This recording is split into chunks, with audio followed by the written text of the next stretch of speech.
As we peer into the next 5 years, Russia's economy faces an uncertain future swaying on the edge of unprecedented challenges. Russia's $600 billion war chest was supposed to shield its economy from potential sanctions. This massive reserve was meticulously built up since 2014. Following the annexation of Crimea, the Kremlin anticipated further military actions might provoke international backlash. So it stored these funds in foreign reserves to prop up the economy during conflicts. However, the West had a different plan. In response to the 2022 invasion of Ukraine, Western nations froze half of Russia's war chest.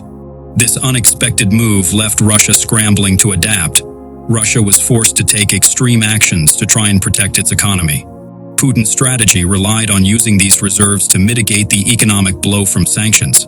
He assumed the international response would be similar to the 2014 sanctions, which were relatively mild, but this time the Western response was swift and unified, catching Putin off guard. When Russia invaded Ukraine in February 2022, it triggered an avalanche of economic turmoil. The West's sanctions hit hard and fast, prompting Russia to take drastic measures.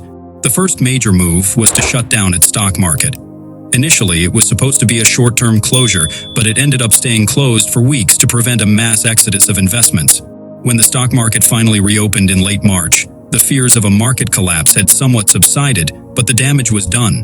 The Russian ruble, once a symbol of national pride, took a nosedive, losing up to 40% of its value. To combat this, the central bank raised interest rates to an eye-watering 20%. This was an attempt to stabilize the currency and curb inflation, which still soared to 16.7% in March 2022, as opposed to the 8.54% seen in the US during the same period. The interest rate hike was a desperate measure to slow down lending and big-ticket purchases, hoping to prevent further economic collapse. The economic repercussions of these moves were significant. Russia's inflation rate spiked, reflecting the severe impact of sanctions and economic isolation. Without access to its war chest, Russia was forced to take extreme actions to try and protect its economy. The rapid devaluation of the ruble and the closure of the stock market were just the beginning of Russia's economic struggles post-invasion, setting the stage for a prolonged period of financial instability and hardship. Want to dive deeper into how the economic state is reshaping Russia's future? Make sure to subscribe to our channel for detailed analyses and expert insights. Hit that notification bell to stay updated on all our latest content about global economic shifts and their impacts. Now let's talk a little about Russia's situation, war. The massive country's economic vulnerabilities have been shaky long before the Ukraine invasion. The country's reliance on oil and gas is staggering, contributing up to 40% of state revenue and making up 60% of the GDP. This heavy dependence on natural resources creates a fragile economy susceptible to global oil price fluctuations, as seen during the 2015-2016 crisis. A drop in oil prices and international sanctions crippled the economy, exposing its lack of diversification. A well-diversified economy is resilient against such shocks, but Russia lacks the safety net. According to the Natural Resources and Environment Ministry, natural resources dominate the Russian economy, making it an easy target for foreign sanctions. This dependence is a double-edged sword. While it enriches a select few, it leaves the economy vulnerable to external pressures. The country ranks high on wealth inequality charts among developed nations, illustrating the uneven distribution of resource wealth. Russia's economic future looked extremely shaky even before the Ukraine conflict. The absence of a diverse industrial base means that when oil prices drop, the whole economy trembles. Additionally, this reliance on a single sector stifles innovation and development in other industries, perpetuating a cycle of vulnerability. Moreover, Russia's strategic reliance on oil and gas has also been a geopolitical tool influencing Western nations' energy policies. However, this strategy has backfired, as seen with Germany's energy dependence on Russia complicating its stance against the invasion of Ukraine. These pre-existing economic weaknesses have only been worsened by the recent sanctions and global market shifts, giving off a pretty grim picture of Russia's economic stability and growth prospects. And that's not it. Russia's strategic use of its energy resources has been a double-edged sword. By fostering energy dependence among Western nations, it aims to wield significant geopolitical influence. Germany, for example, relies heavily on Russian energy, which has complicated its response to the Ukraine invasion. Germany's reluctance to oppose Russia publicly is due to this dependence, as evidenced by Germany's lack of military support for Ukraine until only recently. Russia's interference in Western energy policies didn't stop there. It has actively supported politicians and initiatives that undermine renewable energy efforts in the West.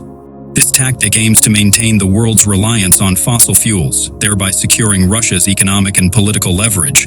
However, this strategy has its pitfalls.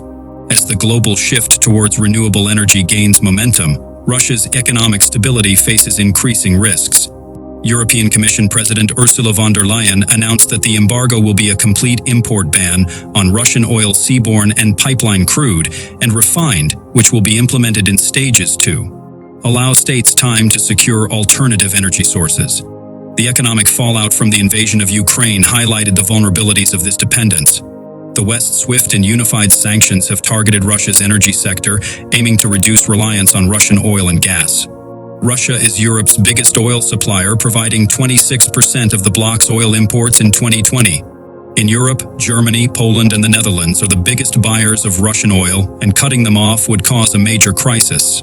The sanctions are not merely punitive, but strategic, aiming to weaken Russia's long-term economic and geopolitical standing. And it seems the sting was felt by Russian political analyst Andrei Antikov, who told Al Jazeera European countries are shooting themselves in the leg on takeoff, said, "I can't imagine at what price those countries will get oil elsewhere. Maybe the United States will provide crude oil, but again, at what price?" Russia's manipulation of energy dependence has backfired, leading to a precarious economic future as Western nations pivot away from Russian energy, undermining its influence and economic foundation.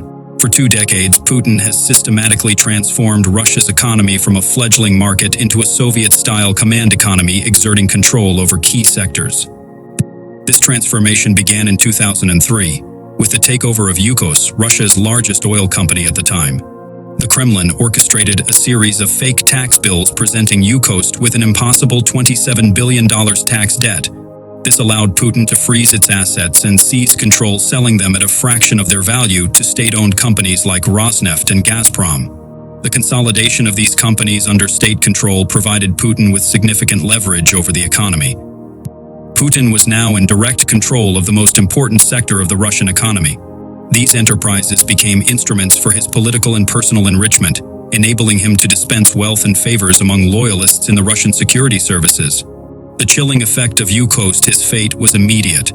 Mikhail Khodorkovsky Yukos, his head was imprisoned, and other oligarchs quickly fell in line, recognizing the dire consequences of opposing Putin. The message was clear: comply or face financial ruin and imprisonment. This heavy-handed approach has deterred foreign investment and stifled entrepreneurial activity as businesses fear government expropriation and the rampant corruption that characterizes Russia's economic landscape.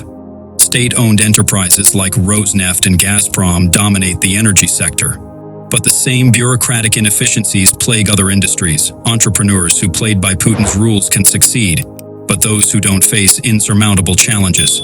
The result is an economy heavily skewed towards state control, where innovation and private enterprise are stifled. This centralization of economic power under Putin has entrenched corruption and inefficiency, hindering Russia's economic potential and exacerbating its vulnerabilities in the face of international sanctions and geopolitical isolation. And there,